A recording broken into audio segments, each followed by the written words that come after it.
¿Quién es Jesús para ti? Entonces, estaba en la universidad. Fue que él tuvo realmente un encuentro muy fuerte y real con Cristo Jesús. Bill Bright es el que funda un ministerio muy fuerte para las universidades, que se conoce como Campus Crusade for Christ. Y toda esa experiencia, pues realmente él ha escrito, hay libros de él, hay material de estudio. Mi hija, cuando estuvo ahí con ellos, me mandó un material que son un montón de como 600 páginas de un discipulado llamado Brújula, Compass en inglés, para discipular a los jóvenes ahí durante los 4 años que están en college.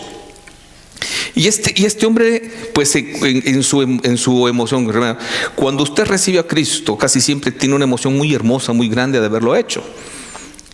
Y eso la Biblia le llama primer amor. Y Dios nos pide que nosotros nos mantengamos en ese primer amor, que muchas veces puede opacarlo los problemas, el diario vivir, si nosotros no lo cuidamos. Y él en ese momento él comenzó a hacerle preguntas a personas del colegio, amigos de él, y entre ellos le preguntó a un médico, alguien que estaba estudiando para medicina, profesante de otra religión, y le preguntó que en su opinión quién había sido el líder más grande del mundo. El hombre solo pensó muy poquito. Y en el momentito le vuelve a hacer otra pregunta a Bill Bright y le dice: ¿quién crees que ha sido el mayor benefactor del mundo? Y el hombre le responde clara y literalmente: estoy seguro de que Jesús ha hecho mucho más bien que cualquier otro ser humano que haya vivido. Alguien que no era cristiano, que no profesaba una religión cristiana. Y dice: yo diría que él es el líder más grande. Entonces le repregunta a Bill Bright: ¿a quién consideras tú el más grande maestro? Entonces él esperaba que le dijera Sócrates, Aristóteles, todos esos grandes famosos maestros que han existido, filósofos de la antigüedad y también de la época en la que ellos estaban en la universidad. Y la respuesta que Bill Bright recibe lo sorprende y le dice: el maestro más grande que yo puedo decir es Jesús. Amén. Fíjese bien. Alguien que no creía que Jesucristo fuese Dios, pero sí sabía y entendía que Jesucristo había existido. Hermano, y Bill Bright, esto lo desarrolló con personas de diferentes religiones y hasta ateos. Si bien es cierto, hubo un momento en que ateos negaban la existencia, que Jesús haya existido, pero tanta prueba histórica que no puede ocultarse lo llevó a decir: sí, Cristo realmente existió, ¿verdad? Pero para ellos no es Dios. Pero la opinión de ellos es la misma. Es la misma. Cristo fue el líder más grande, el maestro más grande. Pero no pasa de allí para ellos. No pasa de allí para ellos. Cuando el pastor Lee Strobel estaba haciendo un libro muy famoso, El caso de Cristo, que yo se los he mencionado, que fuera bueno que lo leyeran. Lee Strobel era ateo. Era ateo y él comienza porque su esposa se convierte. Recuerda que yo les conté un poco de eso. Y ellos se daban excesos de toda clase porque ellos no creían que Dios existiera. Pero por otro lado, alguien evangeliza a la esposa y un día ya la esposa llegó contenta y le dijo: he aceptado a Jesús. Y en la mente Lee Strobel dijo: se acabó la fiesta. Y pues al ver muchas cualidades que comienzan a surgir de la esposa y a cambiar defectos bien puestos en la personalidad de ella, que había trabajado por mucho tiempo en cambiarlo con disciplina humana, lo llevó a la duda a este hombre, un ateo declarado, y comenzó a decir: ¿cómo es posible que ella esté cambiando? O sea, era un efecto placebo, que es un efecto, ¿verdad?, en el cual uno se autoconvence de que algo es bueno. El efecto placebo lo han probado en medicina, por ejemplo, diciéndole: mira, esta pastilla maravillosa te va a curar de esta enfermedad que tú tienes, y lo que le están dando es una pastilla de harina, que no tiene nada de medicina, y aparentemente causa un efecto en la persona. Entonces él comienza a investigar Y en su investigación comienza a hablar con grandes teólogos, pero también con ateos. Y también con pastores que se habían convertido, uno muy famoso, de la época de Billy Graham, cuando Billy Graham comenzaba su ministerio. Muy famoso, pero que se había convertido en ateo. Pastor. Y eso es un impacto, ¿verdad? Que pues Satanás engaña y seduce. Y a lo que este hombre que había sido pastor, cuando lo está entrevistando, Lee Strobel, lo hace cambiar de opinión es cuando estaba viendo una revista de Times, creo que era. Y en esta revista Times estaban hablando de la gran hambruna que había en ese momento en África. Hermano, África ha sido azotado por hambre por muchos años. Y sacan la foto de un niño africano muriéndose de desnutrición. Y eso lo chocó a él. Y eso lo hizo pensar cómo es posible que Dios, un Dios de amor, permita esto. Otro día vamos a hablar de esas cosas. Este día no es mi intención. Pero una respuesta rápida y sencilla es: el pecado es el que destruye el plan original de Dios para el hombre. No podemos culpar a Dios de lo que el hombre ha producido. Dice, pero las sequías no son... Bueno, algún día vamos a hablar más profundamente de eso. El caso que Lee Strobel, en su misma investigación, cuando termina el libro, se convierte al cristianismo. No porque alguien lo evangeliza, sino por su misma investigación. Y con técnica científica. Técnica científica, no le quedó otra opción más que reconocer que Jesucristo era Dios. Hermanos, estamos en una etapa en la cual estamos entrando al fin del año. Y está en ti, y esto lo he repetido cada vez que llegamos a este momento, de cómo entras y cómo finalizas el año es tu responsabilidad y no de Dios. De que si tienes problemas en tu hogar y no los has sabido manejar, no es por responsabilidad de Dios, es tu responsabilidad. De lo que sucede en tu vida no culpes a Dios. Pero también tenemos que ver qué es lo que yo pienso de quién es Jesús para que realmente tenga impacto en mi vida. Si tú tuvieras la habilidad de poder predecir acontecimientos futuros, o por lo menos 5 minutos antes que sucedieran, o un año, y poderlos escribir, es posible que algunos te creyeran y posiblemente que algunos no lo hicieran. Y ese es el caso de la Biblia. Ese es el caso de la Biblia. La Biblia, hermana, por ejemplo, tiene aproximadamente unas 300 profecías que hablan de Jesús. Unas 300 aproximadamente. Esta revistita habla de 100 que Cristo cumplió cuando vino. De 100. Un físico matemático decía que era imposible que en una persona se cumpliera una profecía, mucho más difícil en cálculos matemáticos que se cumplieran 2. Y en Cristo se cumplieron una infinidad. Entonces, mucha gente no cree en la Biblia, a pesar de que la Biblia tiene, por ejemplo, el libro de Isaías. El libro de Isaías profetiza aproximadamente 150 años y da el nombre de un rey que iba a existir. El rey Darío persa, Ciro el persa. Y dijo, Dios le dice, este es mi siervo y este va a liberar y va a hacer lo que yo digo. Y es el que libera a Israel y comienza Judá a regresar a su tierra después, eso llamado la deportación. Los que están en contra de la Biblia comenzaron a decir, no, de seguro ese libro lo escribieron después de que eso sucede. Y por eso sabían cómo se llamaba. Pero también hay profecías en Isaías que hablaban de Jesús. Y no pudo venir Isaías a escribirlos en ese momento. El libro, pues la Biblia se escribe aproximadamente en un periodo entre 1500 y 1600 años. Yo les puedo mencionar profecías de Jesucristo. Por ejemplo, la profecía de su nacimiento, que está en Isaías 7:14, una profecía que tiene más de 500 años.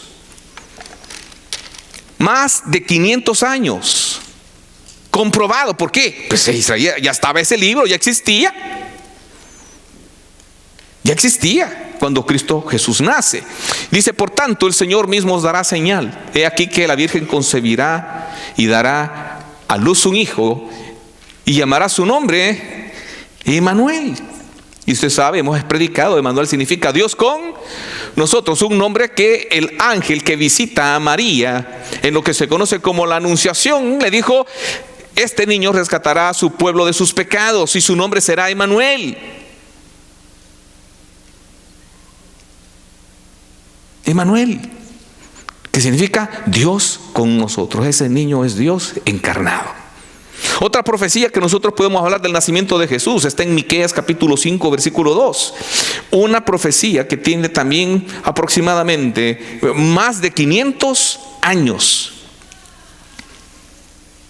Más de 500. Ya una profecía que tuviera por lo menos 50 años ya impacta. Imagínense, más de 500 años. Pero tú, Belén Efrata, aquí está dando la profecía del lugar donde Jesús iba a nacer. Pequeña para estar entre las familias de Judá, de ti me saldrá el que será Señor en Israel.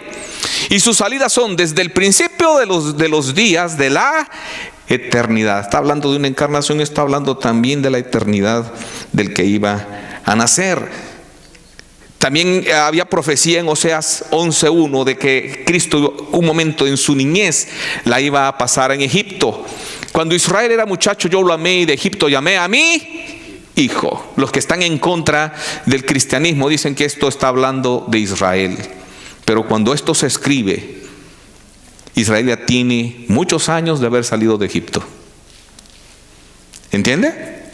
Muchos años, siglos aproximadamente, de que eso había pasado. También Isaías en el 53, 4 al 6, es otra profecía que tiene más de 500 años, nos habla del propósito de su muerte.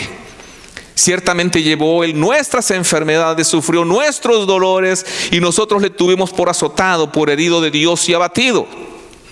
Mas él fue herido por nuestras rebeliones, molido por nuestros pecados, el castigo de nuestra paz fue sobre él, y por su llaga fuimos nosotros curados.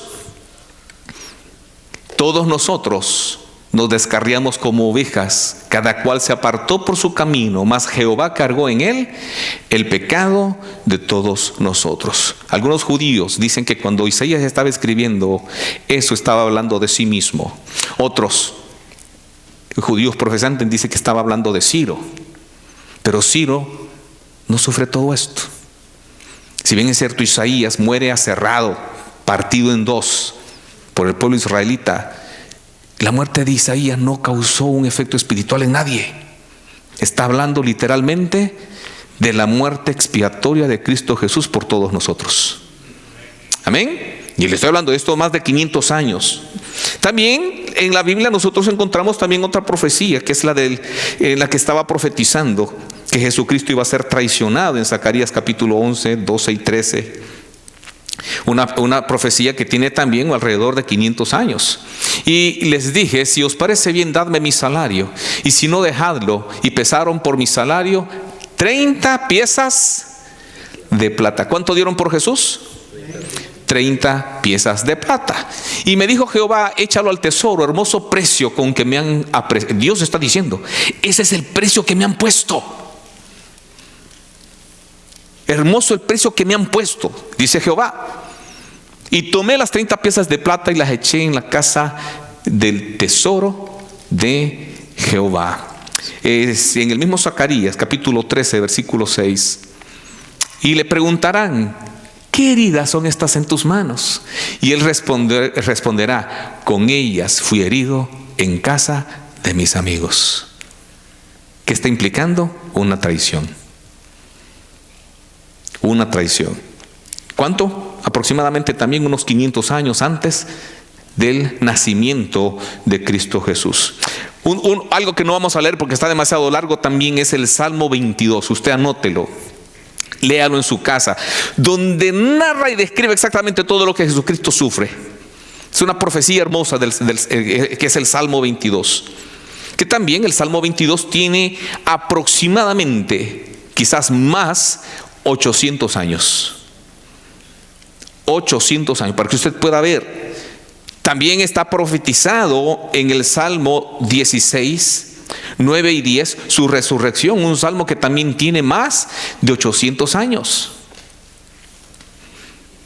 Antes, y estoy hablando 800 años antes del nacimiento de Cristo Jesús. Fíjese bien. Se alegró por mí, y se alegró por tanto mi corazón, y se gozó mi alma. Mi carne también reposará confiadamente, porque no dejarás mi alma en el Seol, ni permitirás que tu santo vea corrupción. ¿Qué está diciendo? Va a resucitar, no, su cuerpo no se va a podrir, no se va a dañar. Y está hablando claramente de lo que es la resurrección de Cristo Jesús. Y nosotros podemos encontrar de que Cristo Jesús tenía una conciencia clara de quién Él era desde muy pequeño. Desde muy pequeño, cuando se les pierde a los padres en su presentación a los 12 años. La caravana se va y Él se queda en Jerusalén. María y José regresan y María le dice: ¿qué? ¿Por qué nos has hecho esto? Lo estaba regañando. Y Jesús responde: no sabéis que en la casa, en los negocios de mi Padre, me conviene estar. Él tenía una conciencia clara de quién era. Tenía una conciencia clara del propósito que Él tenía, de lo que Él iba a hacer, desde muy temprana edad. Desde muy temprana edad. Y que recuerde, Cristo, la Biblia lo narra y lo describe. Cristo es el espíritu de la profecía.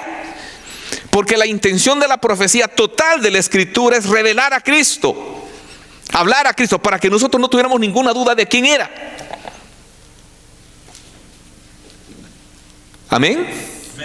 Al punto que los apóstoles, cuando surgen en su momento, ellos no utilizan el Nuevo Testamento para evangelizar y discipular. Utilizan el Antiguo porque tiene suficiente fuente, base creíble de quién era Jesús.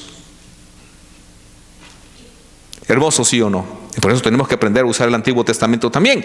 Cristo, por ejemplo, le voy a dar textos así, no los vamos a buscar porque serían muchos, pero como van a quedar grabados, usted los puede anotar si quiere ahorita o después los ve en la grabación. Por ejemplo, en Marcos capítulo 14, 61 y 62, Jesucristo, cuando lo están interrogando los sacerdotes, Cristo claramente les dice: yo soy el Cristo. El Cristo implica, por ejemplo, usted va a encontrar la palabra en Génesis que es Siloh. El Siloh. Siloh es el enviado. Y cuando ellos decían el enviado, pues la palabra después se transforma en el Mesías. Por eso los judíos mesiánicos dicen Yeshua HaMashiach. Jesucristo es el Mesías. Es el enviado. ¿Ha enviado a qué? A restaurar todo lo que nosotros dañamos. Él va a restaurarlo. La relación con Dios y todo lo que el pecado dañó. Y bueno, y usted puede encontrar similares como el Mesías, el enviado, Siloh, o Cristo, que es en griego. El enviado. Cristo es el cumplimiento de la promesa de Dios de restaurarlo todo. Los que están en contra, los judíos que están en contra de esto, dicen: bueno, ustedes dicen que va a restaurar, pero todavía miren cómo está de complicado el mundo. Ustedes dicen que Jesucristo es el príncipe de paz. ¿Dónde hay paz? Porque ven el mundo material y no ven el mundo espiritual. El primer propósito de Cristo Jesús es poner paz entre Dios y el hombre. Justificados pues por la fe, tenemos paz para con Dios a través de nuestro Señor Jesucristo. Romanos capítulo 5, versículo 1. Cristo dijo también en Juan 6:38 que el Padre lo había enviado. Y para ellos decir que Jesús dijera Padre, se asustaban. Pero decía: el Padre me ha enviado. En San Juan 5, 17 y 18 dice: dado con toda libertad. En Mateo capítulo 9, versículo 6 también le había dado la autoridad de perdonar pecados. perdonar pecados.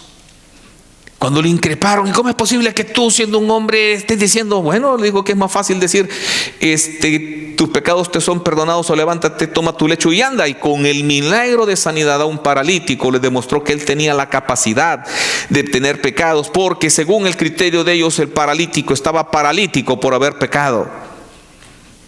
Y mientras el pecado existiera en él, la enfermedad iba a estar. Cristo les demuestra que tiene autoridad para perdonar pecados, para juzgar. San Juan 6, del 45 al 47, también menciona que todo aquel que viene a Jesús, también viene al Padre. Amén. Usted recibe a Jesús como su único suficiente Salvador personal, recibe al Padre, y también el Espíritu Santo llega a morar en usted. Al Dios triuno, Padre, Hijo y Espíritu Santo. También Cristo predice su muerte, ¿verdad? Eso usted lo puede encontrar por ejemplo, en Marcos 9:31. Podemos hablar tanto y mencionar tanto con respecto a esto, que sería entregado, escarnecido, escupido, flagelado y crucificado. San Lucas 18:31 al 33. San Juan 14:1 al 3 también él está diciendo: voy a morir, voy a ir al cielo y voy a regresar, no se preocupen. Voy a ir a preparar lugar para ustedes. Cristo como Dios también muestra su autoridad, su omnisciencia, cuando Él dice que conoce a todos los hombres en San Juan capítulo 2, versículo 24. Y un texto que sí vamos a leer, Mateo 8, 26 y 27. ¿Por qué? Fíjese bien. Él les dijo: ¿por qué teméis, hombres de poca fe? Entonces, levantándose, reprendió al viento y al mar. Ya cayó de qué estamos hablando, ¿verdad? Y se hizo grande bonanza. Y los hombres se maravillaban. ¿Quiénes hombres? Los discípulos que estaban con él en la tormenta en medio del lago. ¿Qué hombre es este que aún los vientos y el mar le obedecen? Hasta ese momento en su mente no se les había revelado quién era Jesús, o hasta dónde era la implicación del Mesías. Para ellos era, sí, el Mesías, el que iba a gobernar. Pero no entendían que la implicación del Mesías incluía poder sobrenatural. Y un poder sobrenatural porque era Dios. ¿Entiende, hermano?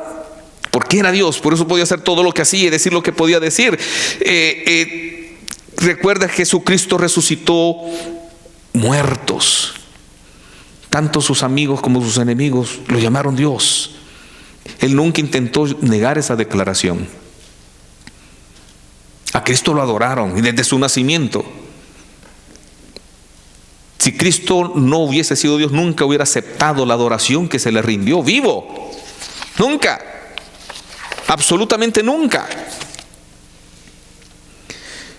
Usted puede encontrar que cuando Juan Bautista estaba por finalizar su ministerio y Cristo estaba por comenzar el propio, en San Juan capítulo 1, versículo 29, él declaró de Jesús: he aquí el Cordero que quita el pecado del mundo. Es el Cordero de Dios. El Cordero, o sea, Dios interviniendo claramente por la raza humana para liberarlo del pecado. Porque Cristo no solo iba a cubrir el pecado como lo hacían los sacrificios, Cristo lo iba a quitar. Todo aquel que recibe a Jesús como su único suficiente Salvador personal recibe el don y obra milagrosa en su vida de que Dios le quita su pecado. Amén. Porque fue cancelado y pagado por el sacrificio de Cristo Jesús. Pedro, cuando Cristo pregunta: ¿quién creen ustedes? ¿Quién dice la gente que soy yo? Después de que los discípulos le argumentan, Cristo les repregunta: ¿y ustedes quién decís que soy? Y Pedro, usted sabe, adelantado, le dijo: tú eres el Cristo, el Hijo del Dios viviente. Y Cristo, recuerda, le dijo: bienaventurado eres, hijo de Jonás, porque no te reveló carne y sangre, sino el Espíritu de Dios. Y ya ahí les había caído al 5 a los discípulos quién era él. Al decir hijo de Dios estaba diciendo: tienes el poder, tienes la autoridad, tienes los atributos de Dios. Cristo se les había revelado de esa forma, y Cristo promete revelarse de la misma forma en todo aquel que se entrega de todo corazón a Él. También Marta, en su momento, cuando Cristo va a resucitar a Lázaro, Marta le dijo: sí, yo sé que tú eres el Hijo de Dios. Lo reconoce como el Hijo de Dios. Esta es la implicación más fuerte. Porque si Cristo no hubiese sido Hijo de Dios, Él le hubiera dicho en ese momento: no me digas así. Soy uno más con ustedes. Después, en San Juan 20:28, después de que Cristo aparece, después de muerto, aparece a unos discípulos donde no estaba Tomás. Y después Cristo se le manifiesta a Tomás. ¿Por qué? Porque Tomás dijo: ustedes me están engañando. Si yo no meto mi mano, mis dedos en sus heridas de las manos y mi mano en su costado, yo no voy a creer que es Jesús. Y Jesús se le manifiesta. Y cuando se le manifiesta, la reacción y respuesta de Tomás fue esta. Tomás responde: Señor mío y Dios mío. Son implicaciones fuertes también, muy, pero muy fuertes, de que Cristo era Dios encarnado, el Hijo de Dios. Y Cristo pues le responde a lo que Él dice, que todos aquellos que creían o creerían en el Cristo resucitado sin verlo, eran bienaventurados, iban a ser doblemente bendecidos. Doblemente bendecidos. Recuerde también, Cristo se le revela a Pablo, y Pablo lo revela a sí mismo como su Salvador, por el que pagó su deuda. Para los enemigos de Jesús, para los judíos, Cristo era un blasfemo, porque decía ser el Hijo de Dios, y por eso fue que lo matan.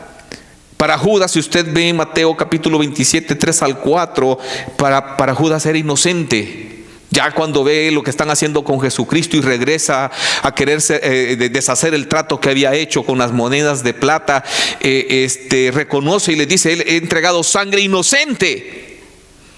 Inocente. Pilato no halló ningún delito en Cristo Jesús. Y recuerde, los mismos soldados romanos que se burlaban de Cristo Jesús cuando lo estaban golpeando, cuando lo estaban crucificando, en el momentito que Cristo expira, y dice antes de expirar: perdónalos, porque no saben lo que hacen. Y muere con gran paz, una paz que ellos nunca habían visto en alguien que había sido crucificado. Inmediatamente el jefe de los soldados allí dice: realmente este era el Hijo de Dios. Al ver también que la naturaleza se oscurece y tiembla con fuerza en el momento que Cristo expira, se asustan y dicen: este realmente era el Hijo de Dios. ¿Quién es Jesús para ti? ¿Quién es realmente? ¿Ya se te reveló? ¿O solo sabes que existe o que existió? ¿Qué significa Jesús en tu vida? Es lo importante.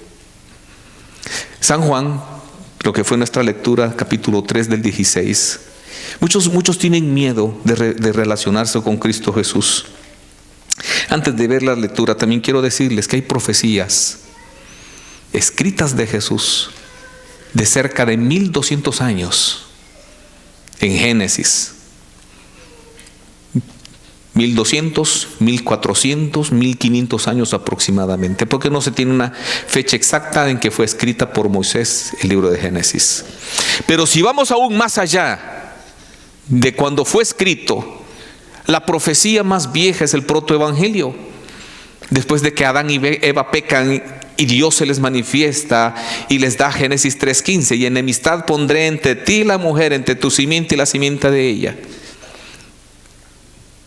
Tú le herirás el calcañal, pero ella te herirá la cabeza, que significa una muerte. Tú le vas a dar una herida dolorosa, pero va a sanar.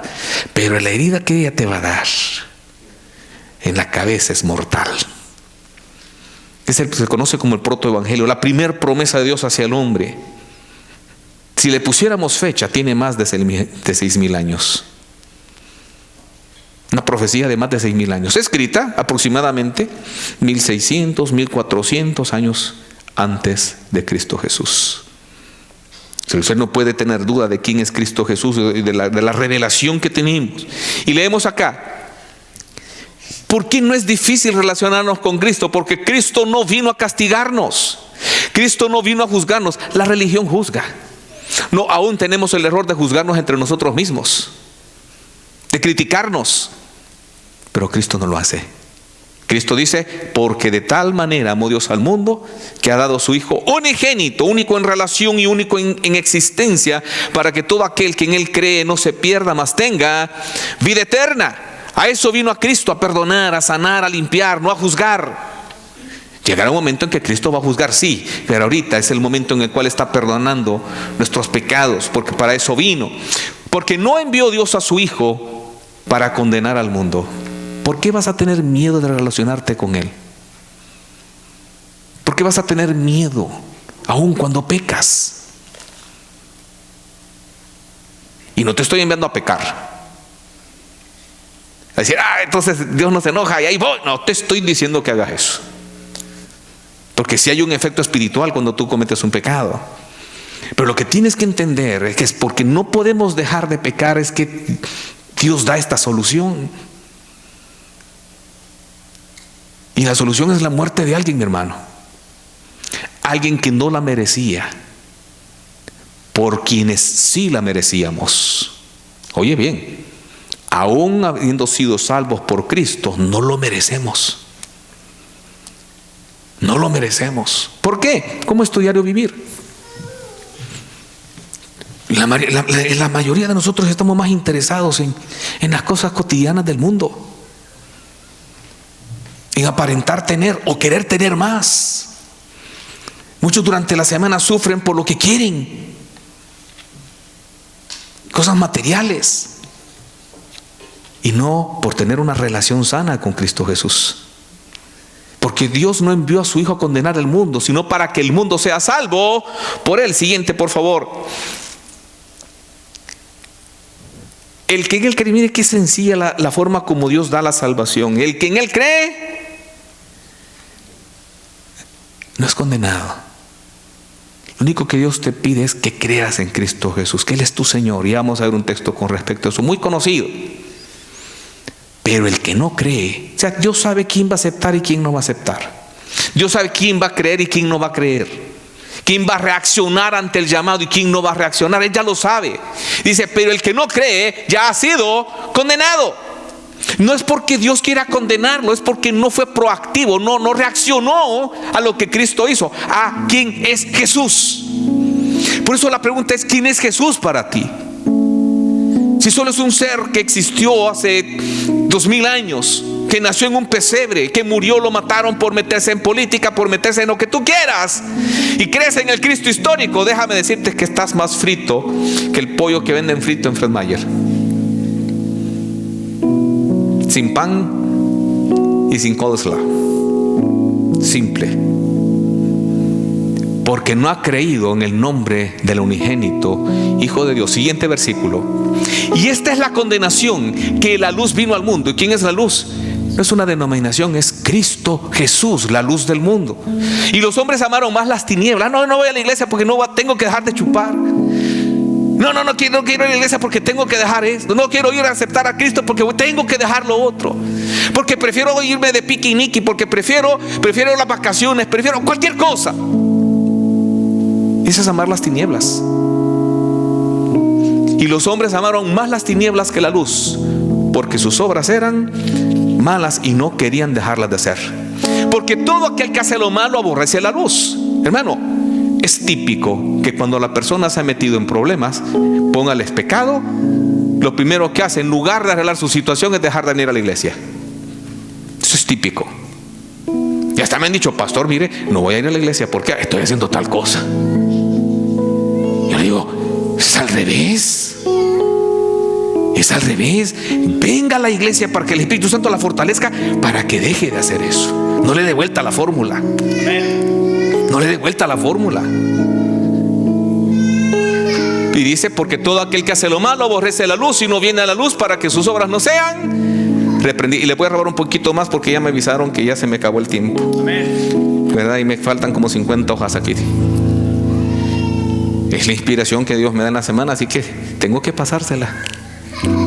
Mas el que practica la verdad, oiga bien, el que practica la verdad, ¿por qué? Porque tiene a Cristo Jesús, viene a la luz. No le da temor de relacionarse con Cristo, porque sabe que lo que va a obtener de Cristo Jesús es el perdón. Amén. Es la misericordia, es la restauración.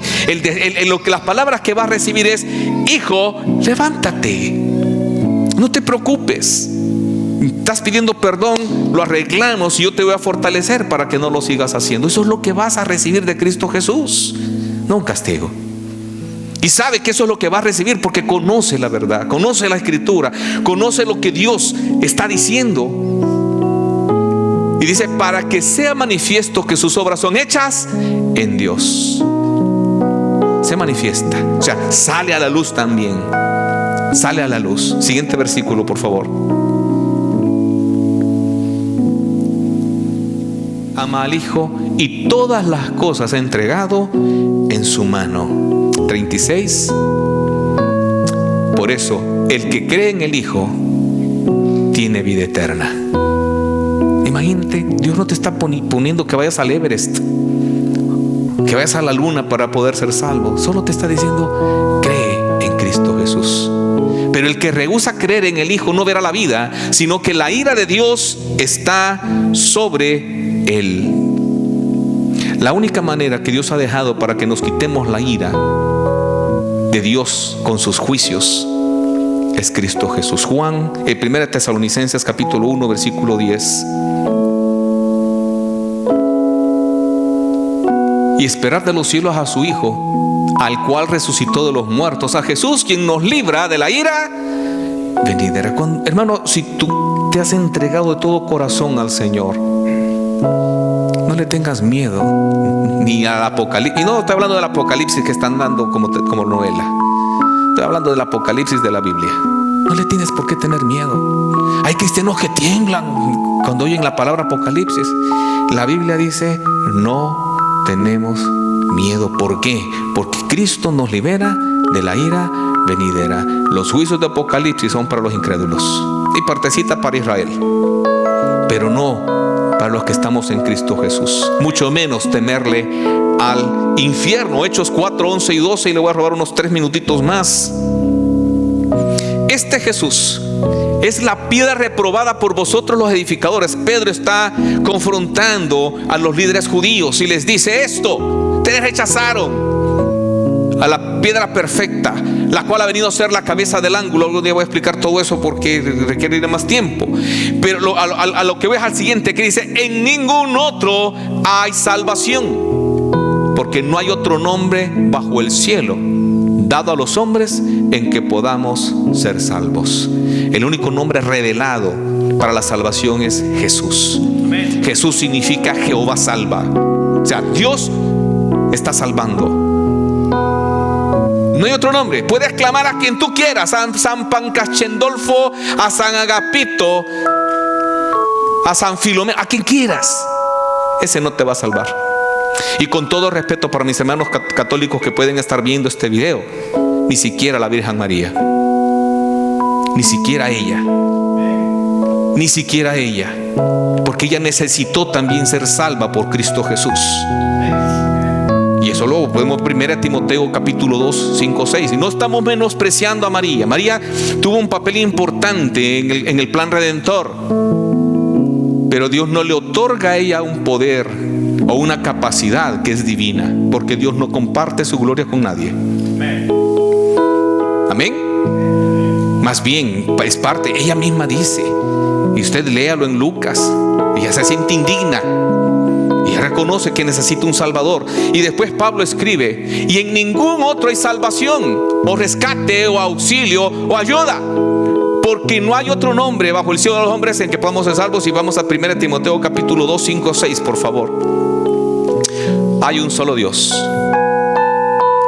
un solo Dios, un un solo mediador. Tú puedes orarle al calendario completo, porque en el calendario hay casi 365 santos. Casi 365, sí o sí. Tú les puedes clamar a todos ellos y no te van a responder. Tal vez un espíritu inmundo pueda responder, y con todo respeto lo digo. Porque el único mediador, el único que responde al nombre es el de Jesucristo. No vas a encontrar milagros, no vas a encontrar sanidad fuera de Cristo Jesús, mucho menos salvación. El cual, ¿por qué? Porque Él se dio a sí mismo en el rescate por todo, de lo cual se dio testimonio a su tiempo. ¿Murió San Pablo por ti? Quien murió fue Cristo. ¿Murió San Pedro? Tampoco, pero sí lo mataron. Pero su muerte no fue expiatoria. Su muerte fue testimonial. Fue testimonial, pero no fue expiatoria. El único que pagó tus pecados fue Cristo Jesús. Aún los de María. Porque ella dice: mi alma enaltece mi Dios, mi Salvador. Ella misma reconocía que necesitaba un Salvador. Hermano, sigo repitiendo, nuestras vidas están llenas de actividades, estudios, finanzas, o detrás de las finanzas, deporte, vida social, negocios, vida de hogar, y muchas veces carentes de propósito real. Carentes de propósito real, porque el dinero no te da un propósito eterno, mucho menos. Y Jesús quiere darte un verdadero propósito. Ese es el propósito de la Navidad. Ese es recordar lo que Cristo hizo por nosotros, ¿verdad? El propósito no es el arbolito, no es el nacimiento, no son los cohetes que en algunos países se revientan, no es la comida, no es el estreno, no son los zapatos, no es todo lo que gira alrededor de ello, que nos da nostalgia o nos da tristeza si no lo tenemos. Que te dé tristeza y nostalgia si no tienes a Cristo Jesús en tu corazón. Eso es lo que tiene que sacudirte, porque el día que tú mueras vas al infierno si no tienes a Cristo Jesús. Si no tienes por qué ponerte un estreno, te vas a morir por eso. Si no tienes un chompipollo, un tamal o qué sé yo, lo que tú comas, te vas a morir por eso. Que sea frijoles con tortilla, un buen pedazo de queso, gloria a Dios, hermano, ya me está dando hambre. Pero te vas a morir por todas esas cosas. No, mi hermano. Todos son adornitos. Todos son adornitos. Cristo quiere llegar a tu vida, pero no como un huésped. Y muchos en la iglesia lo tenemos como un huésped. Cristo quiere ser tu Señor, porque a eso vino. Romanos, y con esto termino, en el capítulo 10, versículos 9 y 10. Y eso, hermano, que no les leí todas las profecías que quería leerles. 100. Y puedo traerles las otras 200 también si ustedes quieren. Que si confesares con tu boca que Jesús es tu Señor, y creyeres en tu corazón que Dios le levantó de los muertos, serás salvo. Cristo no quiere ser tu huésped, quiere ser tu Señor, tu Dios, tu todo, tu todo, tu todo, tu todo. Versículo 10 dice: porque con el corazón se cree para justicia, pero con la boca se confiesa para salvación. Y esto, hermano, en la forma como fue escrito en griego, hablando del corazón, es: ¿qué es lo que impulsa tu vida? ¿Qué es lo que impulsa tu acción? ¿Qué es lo que impulsa? ¿Qué es lo que realmente hay en tu corazón? ¿Qué es esa fuerza? ¿Qué es esa energía? A eso se refiere. ¿Ya? Con el corazón se cree para justicia. O sea, ¿qué es lo que te motiva el seguir adelante? Yo sé que algunos, el perseguir el taco, perseguir la riqueza, el vivir con lujos, el tener carros. Bueno, hay algo que te impulsa. Eso es tu corazón. La energía que te motiva a levantarte día a día, a moverte. Puede ser tu hijo, puede ser tu esposo, puede ser tu esposa. Cristo quiere ser esa energía motivadora en tu corazón. Eso es lo que Él quiere ser, la energía motivadora en tu corazón. Por eso nació. O sea, es bonito poner todas esas cosas, ver los dramas, los villancicos y tener la nostalgia de cuando éramos pequeños, cómo celebramos la Navidad. Sí, está bien. O sea, quieres hacer eso, está bien. No te preocupes. Pero la verdadera esencia es que tú le pongas el trono a Cristo Jesús en tu corazón y que Él sea el motivo por el cual tú te mueves, el motivo el impulso que genera tu existencia, el impulso que genera lo que tú buscas, sea Cristo Jesús, sea Cristo Jesús, sea Cristo Jesús. Hermano,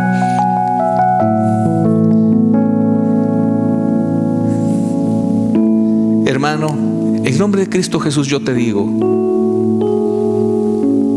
que el próximo año no te agarre igual,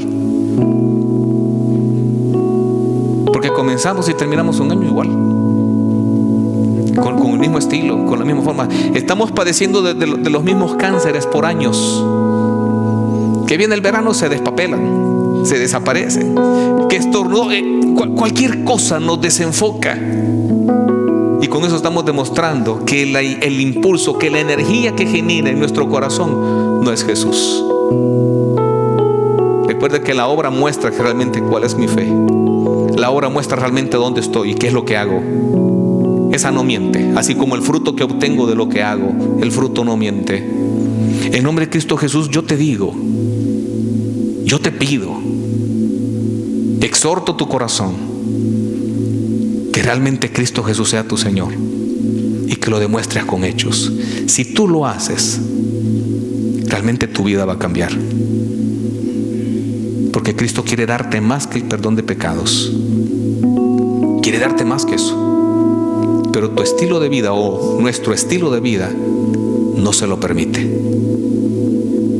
No se lo permite. Cuidado, estamos perdiendo mucha bendición. La bendición por la cual tú vas detrás, por otro lado, por otro medio, está en el camino de servir al Señor, no por otro rumbo. Por otro rumbo nunca lo vas a encontrar, o si lo encuentras, no vas a poder disfrutarlo, porque todo lo que el mundo lo da, el mundo lo quita, pero lo que Cristo da, nadie te lo puede quitar, absolutamente nadie. Que Dios te bendiga.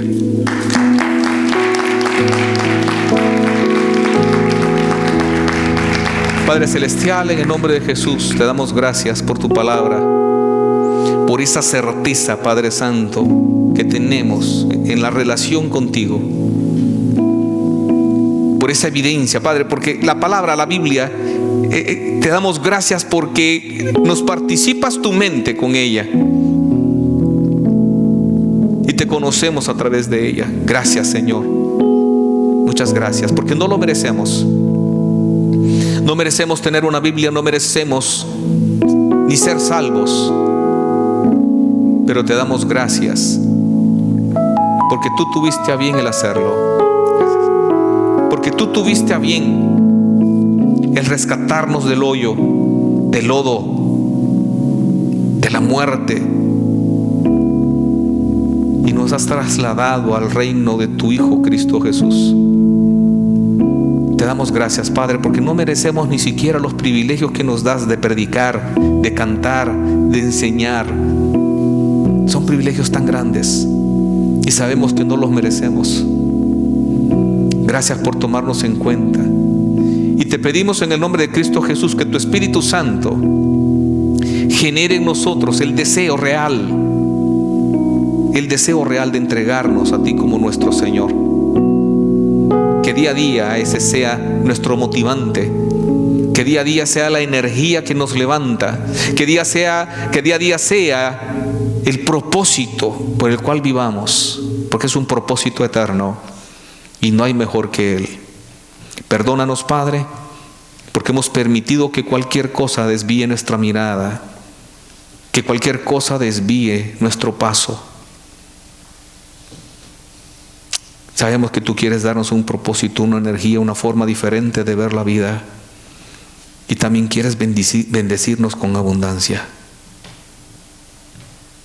Si hay alguien, hermano, entre nosotros que todavía no haya recibido a Cristo como su único y suficiente Salvador personal, de una manera real, y quiere confesar a Cristo Jesús como su Señor, hermano, quiero poner las palabras que la Biblia tiene para nosotros y declararlas, no rezarlas, sino que declararlas. Pasa al frente. El mejor negocio de tu vida, el mejor plan para tu vida, el mejor resultado para tu vida es Cristo Jesús. El mejor futuro para tu vida es Cristo Jesús. Una Navidad sin Cristo Jesús no es Navidad. Solo es comida, regalos. ¿Quieres pasar al frente y recibir a Cristo, hermano? Hazlo. Hazlo. Hazlo. Él va a cambiar todo. No te preocupes por lo que tengas que dejar, por lo que tienes que cambiar, por el error que has estado cometiendo. No te preocupes. Tú solo no vas a poder cambiar ni dejarlo.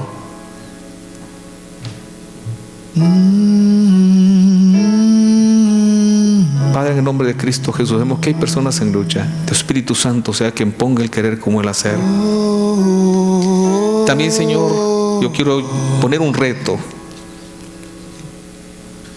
en el corazón y en la voluntad de los que están presentes, en los que van a ver este video. Y es un llamado a reconsagrarte. Porque puede ser que cuando comenzaste con el primer amor, pero lo has perdido y has aflojado. En nombre de Cristo Jesús, si tú quieres reconsagrar y decirle: Señor, yo te pido que tu Espíritu Santo me dé la fortaleza para mejorar mi vida espiritual este año que está por comenzar. Dámelo, por favor. Yo solo no puedo. Ponte de pie si quieres reconsagrar tu vida y pedirle al Espíritu Santo que vuelva a poner en ti ese fervor del primer amor que has perdido. Ponte de pie. Quiero orar por ti. Quiero orar por ti. Padre, sabemos que te molesta que nosotros hayamos perdido el primer amor. El diario vivir, los conflictos, los problemas muchas veces nos han hecho bajar la guardia. Y no queremos justificarnos, Señor, porque tú has dejado todos los medios a nuestra disposición para que eso no suceda en nuestra vida. Queremos pedirte perdón. Y te queremos pedir en el nombre de Cristo Jesús que tu Espíritu Santo ponga en nosotros el querer como el hacer. Nosotros somos materia dispuesta en este momento para que tú hagas con nosotros lo que tú quieras, para que tú nos des ese fervor. Nosotros prometemos ante el altar, en el nombre de Cristo Jesús, poner nuestra parte, que es orar, estudiar tu palabra, poner nuestros dones a tu servicio, porque necesitamos ese fervor. Necesitamos que tu Espíritu Santo haga renacer ese primer amor en nosotros. Te lo pedimos en el nombre de Cristo Jesús. Queremos reconsagrarnos para que el próximo año sea diferente en todo. Perdónanos, Señor, por la forma como hemos vivido sin tomarte en cuenta. En el nombre de Cristo Jesús. En el nombre de Cristo Jesús te pedimos perdón. Perdónanos, Señor. Te pedimos perdón. Entregamos todo nuestro pensamiento y esos pecados que no nos han dejado caminar. Renunciamos a ellos en el nombre de Cristo Jesús. En el nombre de Cristo Jesús. La oración de familia por un milagro de restitución por lo perdido. Porque vuelva un hijo rebelde, porque vuelva una hija, por un esposo o una esposa que se ha ido. Por la restauración familiar. Padre, tú conoces nuestras necesidades, conoces nuestro clamor y conoces nuestra petición en el nombre de Cristo Jesús. La repetimos y sabemos y tenemos fe que lo vamos a recibir. Lo vamos a recibir. Estamos seguros, Padre Celestial, que tú nos darás ese milagro. Padre, por esos hogares que han estado en conflicto en este año o que ya llevan un buen tiempo de tener conflicto, Reprende los celos, reprende, Padre Santo, los insultos, reprende a través de tu Espíritu Santo el conflicto y restaura estos hogares. Restáuralo, Señor. Restaura. En este momento, Padre, en que el corazón del ser humano está tan tierno a los que celebramos Navidad, utiliza esa misma nostalgia, Padre, para hacerle sentir la necesidad real de entregarse a ti, Celestial. Por lo demás, Señor, sé que todos los milagros, toda esa intervención que estamos pidiendo de parte tuya, sabemos que la tendremos. Sabemos que la tendremos. No por nuestros méritos, sino porque tú has dejado a Cristo Jesús como ese intermediario entre nosotros, para que Él provea también lo que necesitamos. Y en el nombre de Jesús clamamos por esos milagros. Sabemos, Padre, sabemos que tú estás trabajando a nuestro favor y estás a nuestro alrededor, y así será.